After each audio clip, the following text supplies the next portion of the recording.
மரங்கள் பூமி தாயின் மடியில் நகராமல் உட்கார்ந்திருக்கும் நட்டு வைத்த குழந்தைகள். கிளைக்கரங்கள் நீட்டி இலைகளால் சிக்கும் வேர் முளைத்த பிள்ளைகள். மனிதர்கள் தங்கள் குழந்தைகளை பார்த்துக் கொள்வது போல மரங்களை பார்த்துக் கொள்வார்களா என்பது சந்தேகமே. இங்கே மரங்களும் மனிதர்களும் மதிப்பீடு செய்யப்படுகிறார்கள்.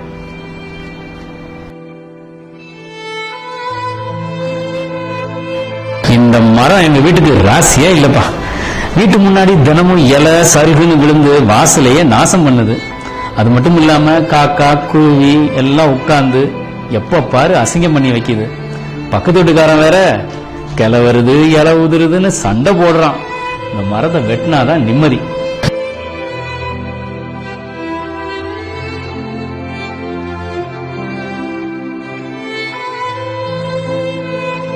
சம்பிரதாயம் சடங்கு பிரச்சனைன்னு பார்த்து வீட்டு முன்னாடி இருந்த பசுமையான மரத்தை வெட்டி காக்கா குருவி கூட்ட களைச்சி விட்டுட்டேன். ஆனா பாரு, பட்டு போன மரத்திலையும் கூடு கட்டி வாழ முடியும்னு நிரூபிச்சிடுச்சு அந்த பறவை. இதுதான் என் நம்பிக்கை.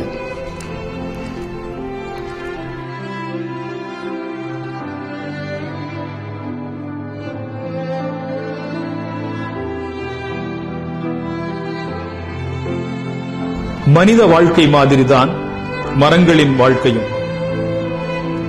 நமக்கு சோறூட்டி தாளாட்ட ஆளுண்டு. மரங்களையும் நம் குழந்தைகள் போல் பார்க்க வேண்டும். நம் வாழ்க்கைக்கு வாரிசு 2. ஒரு மரம்.